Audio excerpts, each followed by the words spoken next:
Welcome to another episode of Monday Funday Podcast. I'm your host, Ahmed Al-kadri. If you could speak Arabic, Ahmed Al-kadri. Guys, we have a great guest for you today. He is one of my first friends when I met in LA, or when I moved to LA. We're going to be touring not just St. Louis, all of Midwest together. Everyone, please put your hands together for David Jackson. Ooh, ooh, ooh, ooh. Well, St. Louis, Minneapolis, Chicago, Nashville and Indianapolis. I know St. Louis, Chicago, we're going to do great. Minneapolis, I did pretty well last time. We'll see how it goes again. And then Minneapolis is going to be Indianapolis, surprisingly, people are hitting me up like, I'll be there, Indianapolis. I'm like, really? a couple of my friends hit me up and they're like, yo, Minneapolis? I got hella friends out there. Yeah. Okay. Yeah. Same here. Yeah. So we're doing pretty well with providing with the crowd. But yeah, dude, we're hitting the Midwest together. Is Casey still on the docket? Who? Casey, I'm still working on it. Here's the thing, like with Casey, they found one venue. Like I'm trying to work with some people. They found a venue where it's just like, it was like too big of a venue, like 1,000 seats. I'm like, I don't need that many. I'm looking for just like a small box. So Casey's going to be tough. I'm trying to lock that in this week. If not, try to lock that in at least like a club or something, but we won't, huh? I think so too. But yeah, man. We were just talking about the hair. It's going to also be called the Good Hair Tour. All right. Ooh. I know. Your hair is amazing, man. Curls on fleek. Yeah, curls on fleek. We have like similar hairstyle, right? We have a similar curl pattern. Yes. I think it's like I said hairstyle. Yeah, because similar hair type. Yeah, curl pattern. Yeah. I think mine's like type C. I think mine is type C as well. I never knew what type C is or type. There's a whole spectrum. It's literally like this. Oh, you got to put in the microphone. Bad, we didn't even realize it. Oh my God. Yeah, I didn't even realize it. Yeah, hair's like sexuality. Like there's a whole spectrum of hair types, even for white people, straight hair people. Yeah. They have a spectrum of hair textures. And yeah. You got to learn and understand what your texture is to take care of it properly. Okay, gotcha. And then I'm assuming A is like the finer or thinner, and then B, C is D like a lot goes up to F probably. More coarser. I'm not sure how many letters it goes. Yeah, the reason why I always use you as my hair inspiration, because I'm like, okay, when I grow out my hair, I could look like that. It's the biggest compliment you could have gave me. Yeah. I'm like, I could look like, I want to be like David Jackson. How long you been growing out your hair now? Let's see. When I moved to LA, I was shaving myself bald in 2016. Like when I first moved here. Just like, I don't know why. I just wanted to be bald. And I think I started growing it 2018. Okay. Yeah. Beginning of 2018. Okay, gotcha. Just let the fro come out. Yeah, that makes sense. Yeah, because when I met you, had a fro. I've been yesterday. I've been those like silk bonnets, those little silk caps. Yeah, those help so much. Right. Okay, I'm gonna put you on game. You got to get a silk pillowcase. Oh, that's good. Do you have? Is it like just get on Amazon? Yeah. Okay. I'll send you the link. Get a silk pillowcase. Use the bonnet, because my bonnet falls off in the middle of the night. Mm-hmm. So sometimes that happens for me too. You gotta have some, little backup there. yeah. And then you gotta use leave-in conditioner. Yeah. So I always put leave-in conditioner before I put on, but this time I used this hair oil that my girlfriend gave me. Is it argan? No, it was like, it's in German. It's like an argan coconut oil type of stuff. I put it on and now it looks fine. Every time I put in leave-in conditioner and then I put in a silk bonnet, my hair ends up like this. I love it. You like this style? I love it. Yeah. I've been getting a lot of, I sent the picture to my girlfriend and she liked it as well. Yeah. I like it because you could also see the cut too. Get a nice fade with it. Yeah. You like it? I see you, Ahmed. Yeah. I kind of look like Bruno Mars, right? You do. You're like big and tall. Big and tall. Bruno Mars. Yeah. He was on steroids. Yeah. Or after that, Captain America serum. People always call me Miguel. Miguel? From that one singer, Baby D's lips. I'm not even like a huge Miguel guy, but everywhere I go, Yeah. We're like, oh, look at young Miguel over here. Yeah, right. I'll take it. I'll take it. That's awesome. I remember I like Adorn You. That's my favorite Miguel song. Adorn You? Yeah. Okay. So let's begin. This is how we normally do it with the podcast. David Jackson, what is a good piece of advice you were given? Who told it to you? Where were you in your life when you were given that piece of advice? I'm put on my headphones just to make sure I can hear you properly. This is a hard one because I have so many. Bring the mic a little bit closer to your mouth. Perfect. There's so many good ones. I think what's relevant to me right now, stay ready so you don't have to get ready. Oh, wow. Stay ready so you don't have to get ready. Okay, that's a good one. My cousin, Jay Lee, he's a writer, producer, comic. He told me that years ago. And I just think it's so relevant, especially in the game we're in the comedy game. It's really easy to miss opportunities. And, you know, opportunity is not a lengthy visitor. It happens and then it's gone. It's very fleeting. So instead of like, it's easy. I've heard comics and I've done it myself. Like, oh man, if I would have had time to like, you know, figure this out, like, man, I could have really taken advantage of this. Right. As opposed to. Was there a specific example in your life when like that, I want a story where you actually were ready and you took that opportunity and you crushed it, and an opportunity where you were like, dang it, I wish I had a little bit more time to prepare for this. It doesn't even have to be comedy. It could be in general in life. For me, the first thing that comes up, like things that I didn't stay ready or wasn't ready, every standardized test I've ever taken in my life, from the GMAT to the ACT to the SATs, I was like, I wish I prepared more. That's fair. I mean, mine, the first stories that are coming to mind is comedy. Like, I had an opportunity to open at the Laugh Factory recently, and it was like, you know, someone didn't show up. Can you do this 3 minutes? And I was like, oh my god, yeah, sure. But you know, I felt like I took advantage of the opportunity, but I didn't feel like I was prepared for it. Really? You didn't think you like did as well as you wanted to? Yeah, and of course we're gonna be hard on ourselves. Yeah. Plus, it's 3 minutes. 3 minutes is tough. 5 minutes of comedy is like tough. 30 minutes, cool. 3 minutes is hard. Yeah, it's very hard. That is tight. Right. That's why, like, that show Kill Tony. I said that show. I've been on it twice, but like the show Kill Tony, you only have 1 minute. 1 minute, and it's like, dude, they don't know you, nothing. You just have to have like a quick zinger in there. I mean, yeah, you could do more bits like with the interview portion after, but yeah, like 3 minutes is a really tough time. It is tight. Yeah. And but it was such a good lesson for me because, you know, I'm a heady guy, and I'm sure you are too. Most comics are. But like when you're on the like in your car, like driving somewhere, you're always thinking about like, what if this happens? You know, especially like the Laugh Factory or the comics are like, oh, what if an emergency happens? Like they need a comic to just be on stage. Yeah. And sometimes it's easy to like ignore those thoughts and like play them off. Yeah, silly. But and those opportunities happen. Now I listen to them because I'm like, oh, yeah, I'm gonna have my 3 ready, my 5 ready, my 7 ready, and my 10 ready. Yeah, set list, stuff like that. Like whatever happens.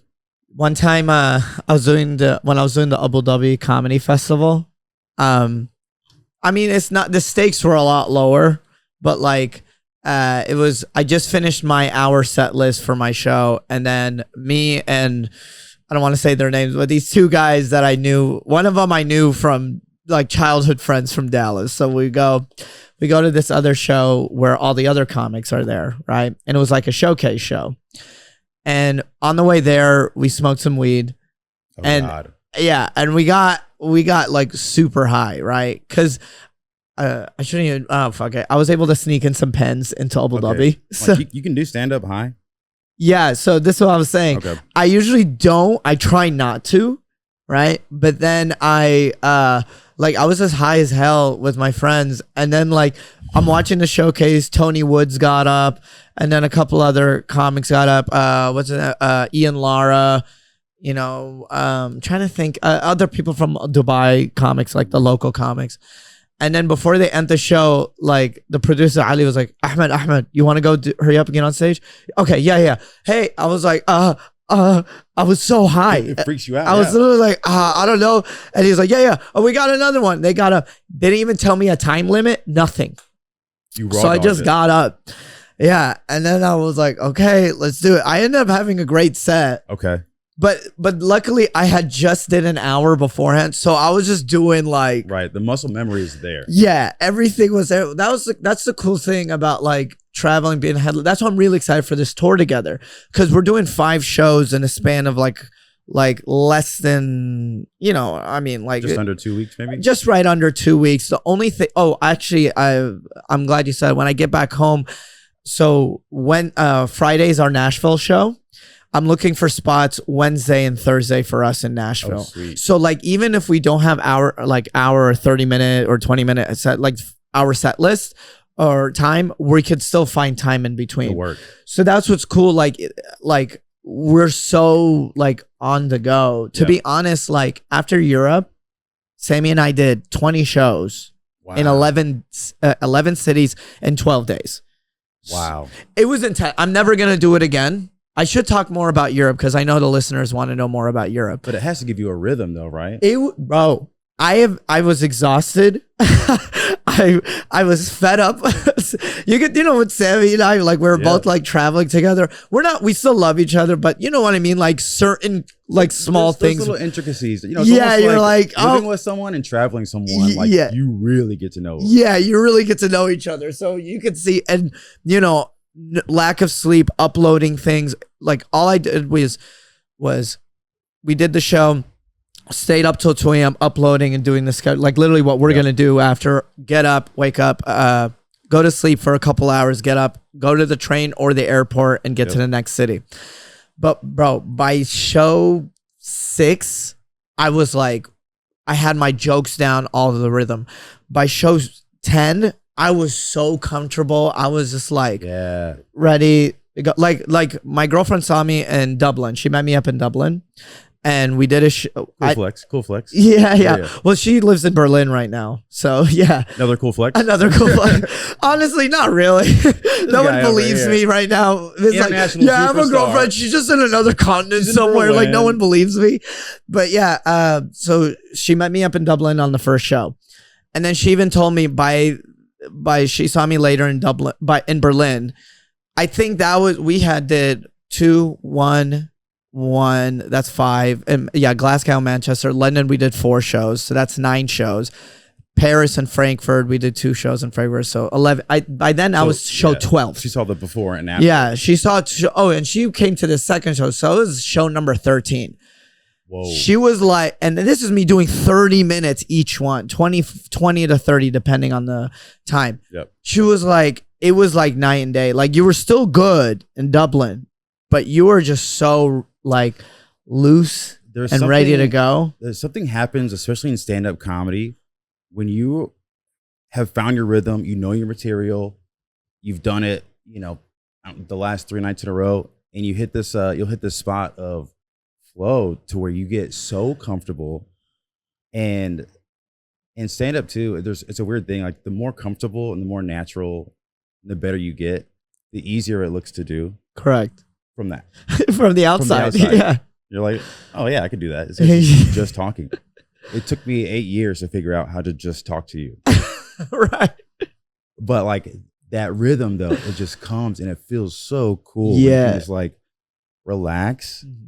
Tell your, the imposter syndrome, inner child, whatever you're dealing with, chills and sits down, and you can just be transparent with the room. Yeah. That is the coolest and best feeling in the world. My favorite is when I have the set list down and it gives me opportunity to like expand on certain ideas that I want to expand on. Yeah, like forcing myself to do the road and become a headliner has made me a much better comedian, obviously.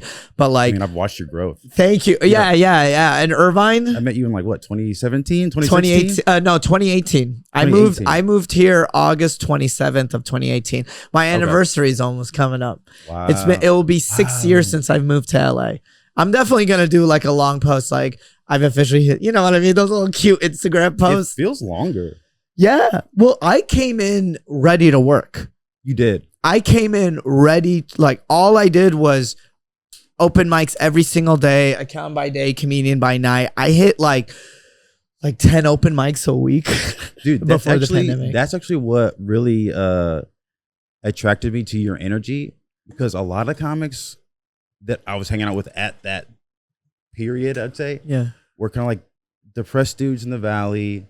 Everyone's drinking, smoking hella weed, you know, doing drugs. And I didn't drink at the time. You didn't drink, and you were just here for the love of the game. Yeah. And I was like, yeah, I want more of these dudes in my life. Right. Not like I'm doing comedy because I'm depressed. Because I'm depressed and like, and I'm still friends with. I see them. I know what you mean. Like there's some people, because comedy has this attraction where this community. Well, one, we don't have an HR department. You could literally get up like, I'm a comedian now, and everyone's like, all right. Stand-up comedy is a mental illness, I believe. Right. We attract a lot of mentally ill people. So there are people who don't understand the amount of work that you have to put in. What blows me away is you move to LA and you're just doing a lateral move. Like, you were depressed in whatever town you came from. You're like, I'm going to pursue comedy.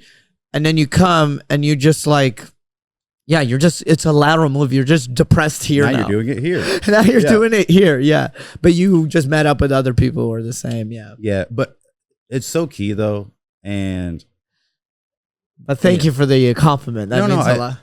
It's so important to me, and I want to I wish I could communicate it to more open micers. Yeah. That like the people you surround yourself with is so key. Because that's the difference between you seeing a lot of progress over a 3-year span of working, or literally being in the same place 3 years later doing open mics. Trying to get booked on. I know. I know this because I've been both comics. Oh yeah. I've been the guy that like wasn't around the right dudes. Yeah. Got, you get stuck in autopilot. You're just doing open mics 3 times a week just to like, I'm still doing stand-up comedy. Yeah. And you just get, kind of stuck in neutral. Right. And it just takes a moment of clarity to be like, oh, I got to put this in drive and go. Like, yeah. You are in stand-up and a lot of other creative sports.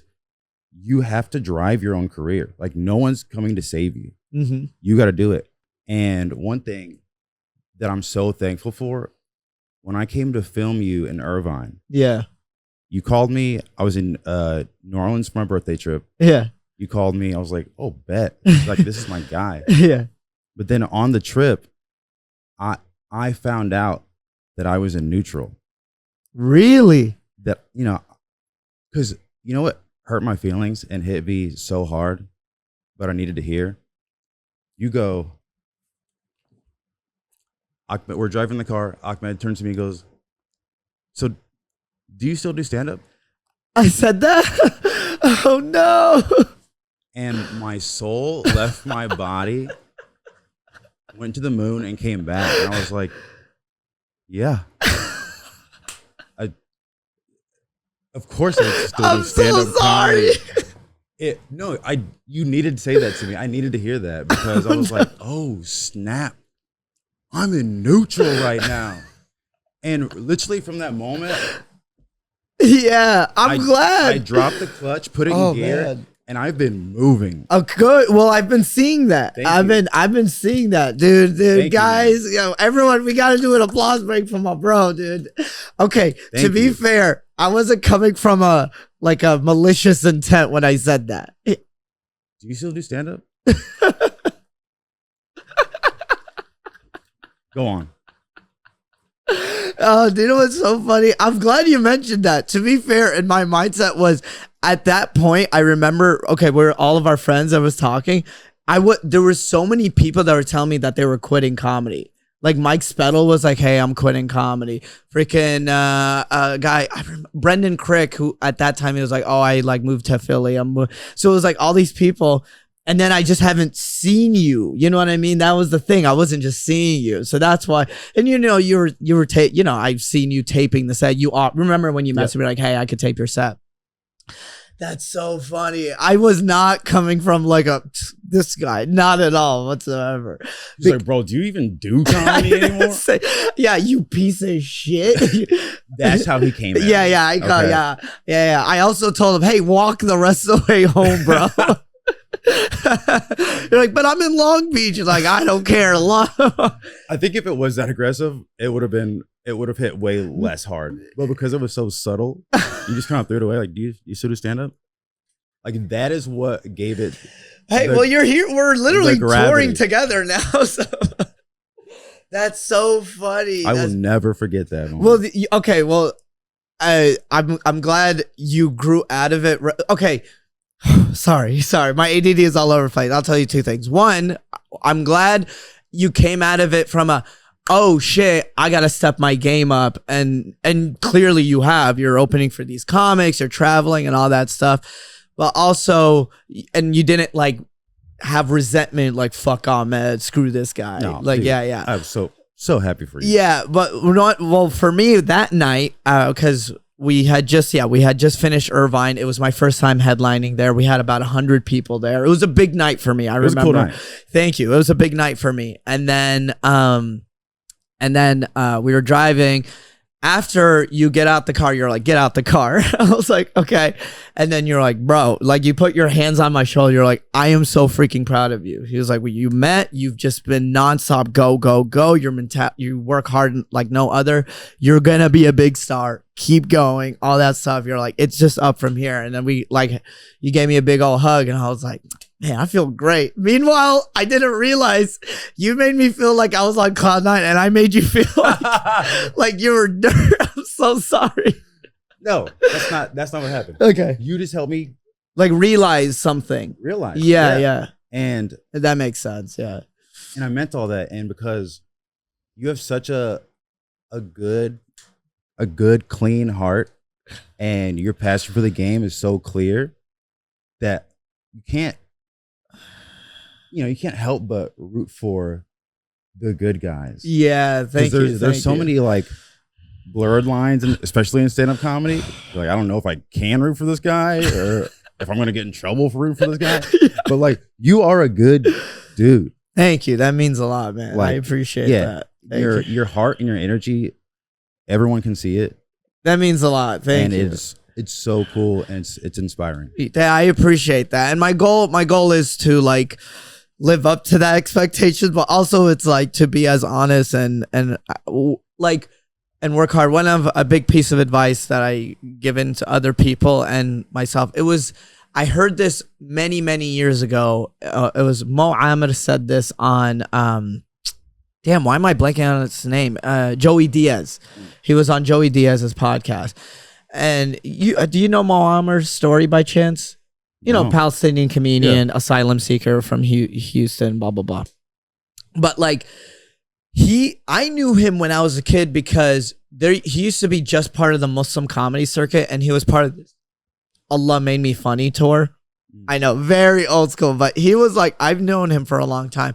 But I remember like one day just out of nowhere, he was on Stephen Colbert's Late Night with Stephen Colbert. I was like, whoa, I haven't seen this dude in years. So he like finally went mainstream, right?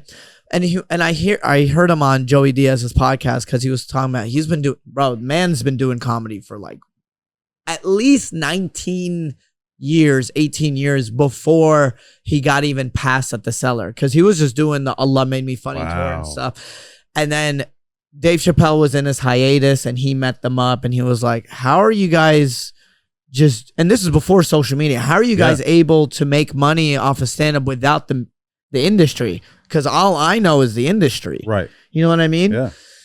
So anyways, by then, Ahmed was just doing the circuit.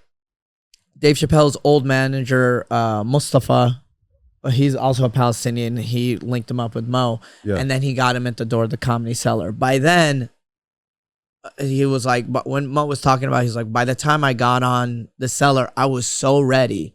You know what I mean? Right. He was like, it was nothing, and he got passed like that. And then he ended up getting, he got his right up, got Stephen Colbert Netflix special. And then now he's like, he has his own show. Season 2 is working on. He's on like all that stuff. He just caught a wave. But he was talking about, and this was the moment that, like, what he said that stuck with me was, he was saying, before all of his rise to fame, he goes, I remember being in these hotel rooms, just like these endless nights, emotional nights, and just thinking like, I can't quit now, because if I were to quit now, all the sacrifices and the hurdles that I went through meant nothing. Yep. And that like just clicked to me. And now every time I'm like, I moved to LA. I quit my accounting job. Quit your job. I quit my job. All my friends, like right now, I'm 31 right now. All of my friends either, well, some of them are getting their divorce now, but like I would. It's a whole different tier. That's another tier. But like I was missing, like my friends were getting married. Some of my friends, like right now, I have my friend Ikram has 2 kids. I think they're working on number 3, but he has a nice house. Kid, my other friend, like all my high school friends, Hassan has like has a nice property, like because all they did, especially from Texas. I mean, I'm from Missouri. Yeah, by 30, you have everything's done. Yeah. You've been working in insurance for 10 years. You got the 3 kids. For real. Like, it's all set in stone. They already have some of them already have their like almost 10 plus years of experience on resumes, because it's like, yeah, we all finished college at 21, 22. Like they've been working, and I've just been like hashing out. That's the crazy thing about comedy is like you sacrifice your 20s, and if it doesn't work out, you start all over at 37, at 35. And that was such a scary thought for me as well. I had I think a similar kind of like moment of clarity around the same time that you dropped the question on me. But I think what led up to that, me, finding myself in neutral was, I'm doing these mics. I don't feel like I'm getting better as a stand-up. Yeah. I'm 7 years in the game, six or 7 years in the game at the time. And I'm like, I'm 30. I'm like, what did I do all that for? And unless I'm gonna like, I need to get a return on this investment. Yeah. But because I was putting that pressure on myself, I was no longer having fun in stand-up, because now I'm like focused on results, outcome, and I need this to happen, or all this meant nothing. Yeah. So then I went through a whole phase where I forgot to have fun doing stand-up comedy. Right. And like I had to find the fun again. And then I found my, like, it felt like a hug. Like you find your fun. Like, why did I start this in the first place? Because it's fun, and like you get to like spread light, joy, and it's easy to forget that when you get so caught up in the politics results, of like, how do I get booked on these shows, and like, how are these comics doing this, and like, what's the the equation to get in at the store. Can I tell you something, man? Yeah. All those questions I've had for sure. But once you like start like obviously building your own audience, like with the content, but also like just doing all the work on yourself, like the store, the how do I get on this show and stuff, none of that matters. Dude, everything, like I remember like I just did a weekend and I just did Don't Tell shows in San Diego, and I'm reaching out to the Don't Tell shows in Nashville. Dope. And I remember like years ago being like in a circle outside the store at Potluck at the Comedy Store. Dope. And people were like, once I just got to get on Don't Tell. I just got to do my Don't Tell comedy show. Right? They just want to be, not even the digital, just be on a show. Right. This is before their digitals. And I remember being like, yeah, this is a big deal. And then like it never happened. I remember like I never got in. I thought that didn't make me as good as a comic. But then before pandemic, all I did was focus on hitting mics, and then I produced my own monthly show. Pandemic hit. I started doing park shows. Remember? Yeah, I started running like Park. We did MacArthur. Yeah, you did your mic, and then I was running that show at Eagle Rock Park. That was so fun. Yeah, thank you. And then I started doing Eagle Rock Park, and then finally TikTok started coming. Ryan moved in, and then when I built my following, and I was just focused on things that I was working on. And then I remember like many years ago in 2021, I did my first Don't Tell show, you know? And then I was like, ago. Yeah, it was like 2021. Yeah, it was like 2021. Yeah. And I remember being like, oh, I'm finally on a Don't Tell show. And then I did it and I was like, oh, this is just another show, you know? Oh, someone's calling you?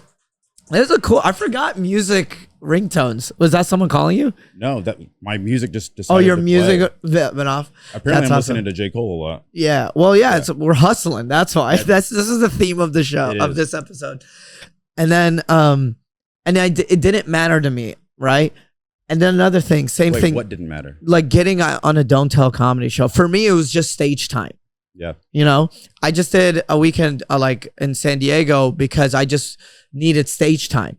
I just finished Europe and I'm like, I just did 20 shows and I'm like, I need to get back on stage. Right. So I DM Don't Tell San Diego. I was like, hey, do you guys spots? Oh yeah, we got some drops here Friday. So you could headline these shows. Okay, cool. You know? And then like now, full flex. Well, that's what I'm saying. Well, it's not like to me, it's not a flex. To me, it's like a DM, and I just have to DM because I want stage time because I've just been so focused on my own self and building myself. Then people come to me. Yeah, like 100 at the comedy, like for the Comedy Store, like the way I see it, the Comedy Store is a hot girl.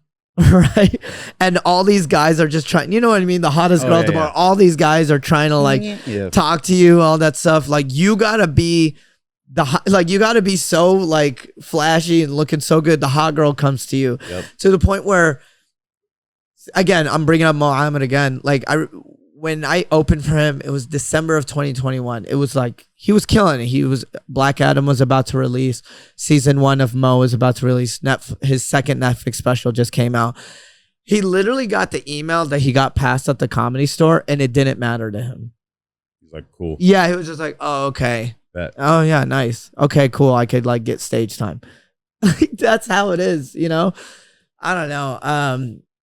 I do know what you mean. That's what I'm saying. Like, that's what came to mind when you brought up, like, how do I get in the store, like these certain shows and stuff like that. Yeah. It really is just when you focus on building your own name. Yeah.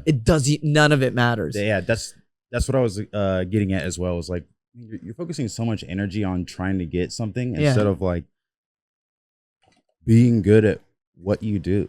Right. And loving what you do. Mm-hmm. And that's a big thing for me too.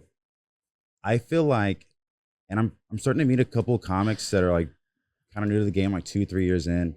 You know, like, man, stand-up's dead, you know, this and that. They said stand-up is dead. They literally said, stand-up is dead.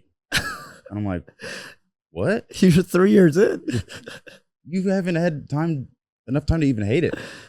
Right. But you haven't even had your first big bomb yet. These newer comics and some older ones too. And I'm like, oh, you don't love what you're doing. Like, you got to figure out how to love it or leave it.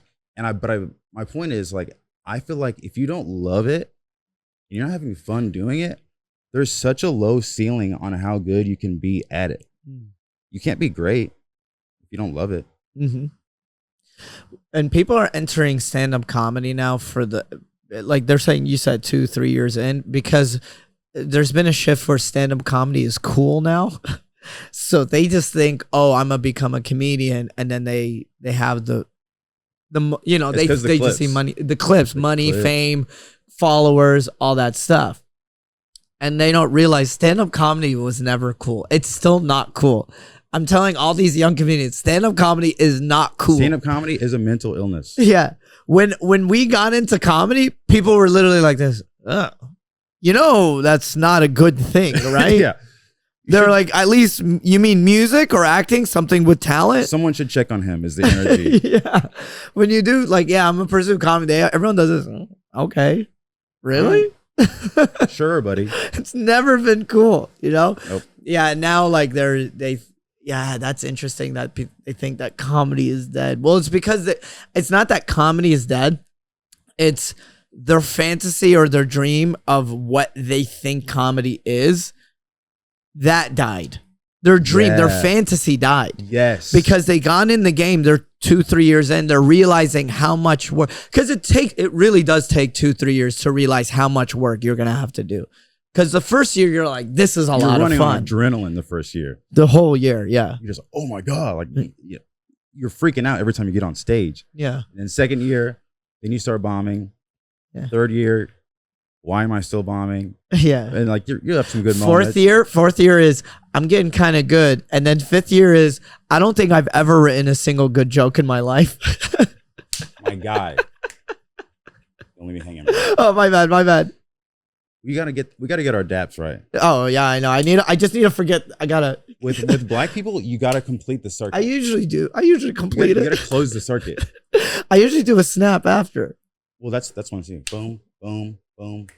Okay, I got it. But with the rhythm. I got that. Yeah, I got the rhythm. Anyways, what were we talking about? We were talking about after the fifth year, you're like, oh, I don't think I've ever written a single good joke in my life. I realized that I had only been walking on stage. Where's my camera? Yeah. With premises. I was walking on stage with premises, hoping to be funny. And what? Sometimes it would work out, but I didn't know that I was only writing premises. I wasn't closing the jokes. This is after 1 year?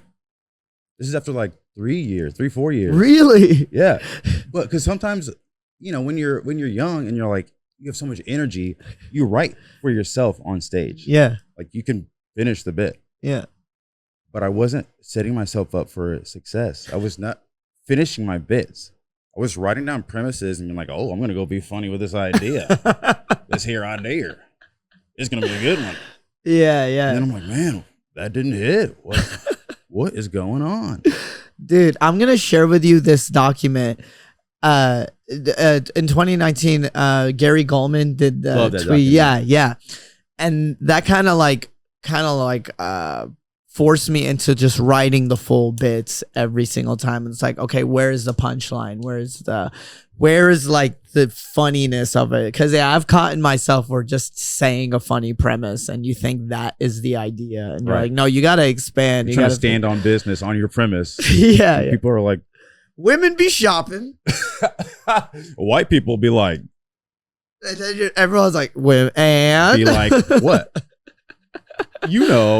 Okay, I know we gotta address. You got a sick ass Ash Ketchum hat, a cool Pokemon shirt.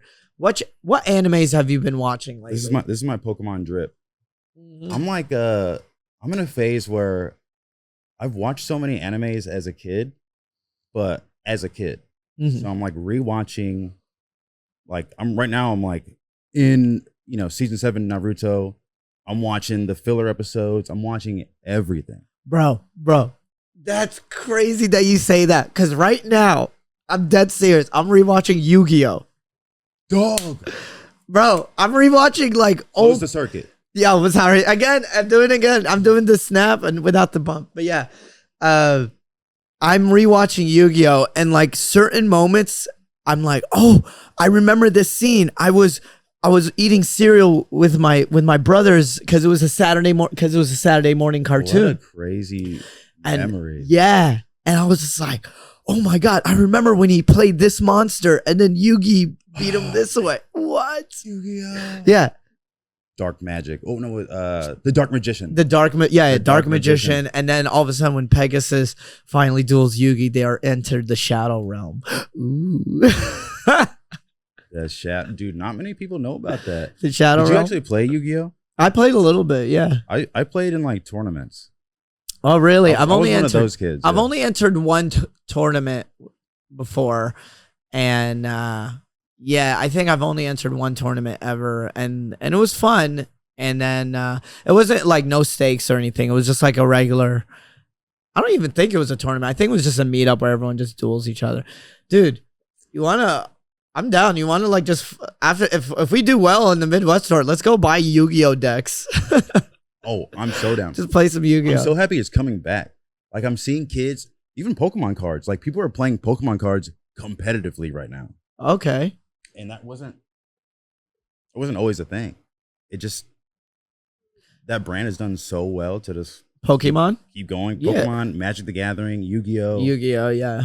They're all still super relevant. Dude, my old roommate Ryan loves Pokemon. Like he plays every game that comes out. He always plays it. I got him. And he tries to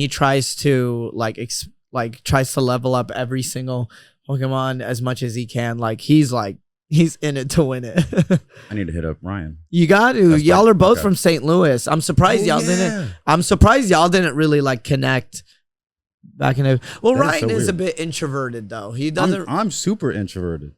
Really? Yeah. People always respond like that when I say that. I feel like I'm the shyest, most introverted dude. I don't think that at all. The world. Well, maybe it's because you and I have built a friendship where when I'm out in public and I see you, it's like, oh, it's magic. It's brown cool. magic. It's brown magic. Yeah. Okay. That's so funny. All right. I never thought of you as an introvert guy. Well, You just hide it well. This is a whole nother podcast, but as a kid, I grew up in the woods with no one around. So like I would just walk into the woods, hang out, like look for animals, identify like certain spiders. You know, I was just trying to be a real life Pokemon trainer as a kid, but I wasn't talking to people or like developing social skills. I was just hanging out with the animals, right? And like talking to myself in my head. Okay. So when I was homeschooled, and I grew up Jehovah's Witness, and so it wasn't. There were so many like rules, and I couldn't associate with anyone. That I was like, well, I'll just hang out in the woods, talk to myself. I want to know more. Oh, we have 5 minutes, and then we got to get into the let's get deep portion of the show. We're getting the light. I want to know a little bit more of like, what was I gonna say? Growing up Jehovah's Witness. I remember you talk about it a little bit in your act. But when was the moment you like broke? Are you still a Jehovah's Witness? I mean, I'm still a witness, but I witness for a lot of other things now. Yeah, you're more spiritual, I Yeah, guess. Yeah. But when was the moment you like stopped practicing as much and then like you kind of ventured off on doing your own thing? Like for me was like after I graduated from like this, because I used to be very, very religious, you know, and prayed 5 times a day, threw rocks at gay people. Like I was, I'm playing, but I was like pretty religious. And then I entered college. I was still part of like that religious circle, but then I started like, I'd say like after 23, I started like, I don't want to say like, I still was always a Muslim, kind of like how you're like still a witness, but like, kind of like, you know, I started defining my own definition of what it means, what God is, and who I am as a Muslim, huh? I said I still rep the set. Yeah. Like when I see Jehovah's Witnesses, like, you know, because they do little stands now, like little brochure stands. Yeah. I'm like, I see you. Okay. Yeah, I feel like you feel the same way about. Yeah, for sure. I mean, I still pray now, and I mean that again, another podcast for another episode for another day. But yeah, I went from like I'm like, oh, I'm still Muslim, but I'm more spiritual. But like that was in my young 20s. Now I'm like, no, I'm practicing. I'm a practicing Muslim. Like I try to pray 5 times a day, all that other stuff. But I'm not like if you like, to me, it's like, hey, it's my religion. Because of my religion, I can't do this. That's fine. But if it's because of my religion, you can't do this, that's when I'm like, hey, no, let's not do this. That's not cool. That's to me where that was the transition. I guess that's like the main transition I went from as an 18-year-old kid where it's like, you know, hey, everything's haram and we're all going to hell, to you know what I mean? Like a more sensible version of what it is. Progressive. Yeah, that's what I'm progressive. A progressive. Yeah. What about you with Jehovah's? Mine was kind of it was a very dramatic like separation, because I was a theater kid in high school. you know, that's who adopted me. And you're also a cheerleader. I remember that. I was a cheerleader. I wasn't until college. That wasn't until college. Sorry. I was a theater kid, and if you're anyone who knows theater, you know Tech Week. Tech Week is like a big week. Mm-hmm. Like you don't skip tech rehearsal. It's big. And in the Jehovah's Witness community, you go to service 3 times a week. So you do your Tuesday Bible study. Thursday is another Bible study, and you're learning how to like, you know, go door to door and preach. And then Sundays, mm-hmm.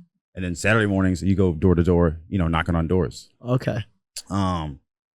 But there's a Thursday night where I had a tech rehearsal for theater, and my mom was like, "You can't miss knocking church." on doors. Like, yeah. well, this particular night was like we're going to the congregation to like, okay, you know, read the Bible together, okay. basically. And she's like, "You can't miss that." And I was like, "Oh, it's Tech Week, so I have to be at theater rehearsal." And I remember like we had this like moment, and we locked eyes, and she's like, "You can't skip the meeting tonight." And I was like, "I will not miss dress rehearsal." And then she goes, "If you go to dress rehearsal, give me your key. You're not coming home." Wow. And I was like, bet. So I gave her my key. I went and got my backpack. I put like my 3 favorite outfits in there, an extra pair of shoes, and my hat. I was like, I guess I'm going to find a new place to live. And, you know, a couple of my buddies at theater were like, "Dude, you can live at our place. Our moms love you." I was like, okay. The next day, a police car shows up to my friend. His name is Matt Crannell. Shout out Matt Crannell. Appreciate you, dog. I'm out front. A police car pulls up. "Are you David Jackson?" I'm like, "Yeah." You know, scared. I'm like, "Yeah. Well, what's going on?" And they're like, "We got to take you home. Your mom said you ran away." And I was like, ran away? I was like, she kicked me out of the house. I did not run away. And they're like, "I understand that because you're 17. We gotta take you. You're not an adult yet. We gotta take you home." And so they took me home. But that was when my mom and I had to basically run into each other's boundaries. And that's when I knew I can't do this anymore. Like, I got to find my own relationship with, you know, God and whatever, and church. And it was also right before I moved out for college too. So, but that was like the big moment of like, no. At the time, it was really scary. Yeah. And now, like, how's your relationship with your mom? Is it more of like tolerating, or y'all still butt heads? I think we still butt heads, but it's better than it's ever been. And I feel like she respects me more because of how hard we butt heads, and, you know, how many boundaries I had to set there. And yeah, I feel like we respect each other more now. And it's coming out of love. It's not malicious. And yeah, I think the reason why I ask is you know, my own personal experience. Thanks for being vulnerable. Yeah. There it is. There it is. No, that's fucking beautiful. And this is perfect to get into the next segment of our podcast called Let's Get Deep. Let's get deep. Were we not deep enough? Yeah, I know. We're about to. Yeah, I know. We're gonna get deep. Clutch my pearls. Yeah, my bad. No, that was beautiful. And this is a Patreon only. So if you want to know this part, subscribe to the Patreon. So, dude, this was great. This was awesome. I'm so excited to work with you on yeah, the road, dude, me too, bro. Okay, one more. I'm gonna do it right. I'm gonna do it right. Boom. Bro, I'm gonna do it right. Dude, we're gonna be doing 6-hour drives, 4-hour drives together. Like, it's totally fine. Anyways. We're gonna have our own dab pretty soon. So follow David at Original David Jackson. IG, TikTok, Twitter. Everything. Follow me on Instagram at Ahmed Loves Bread. We're gonna be doing the Midwest together. We're doing St. Louis, Minneapolis, Indianapolis, Chicago and Nashville. I miss Chicago, but yeah, buy tickets now. You know, go hit the link in my bio. Buy your tickets ASAP. Let's do it.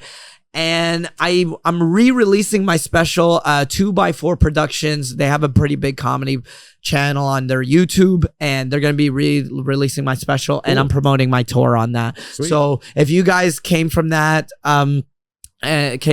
special, thank you so much for checking it out. It means a lot to me. Thank you guys so much, and have a happy Monday. Howdy ho.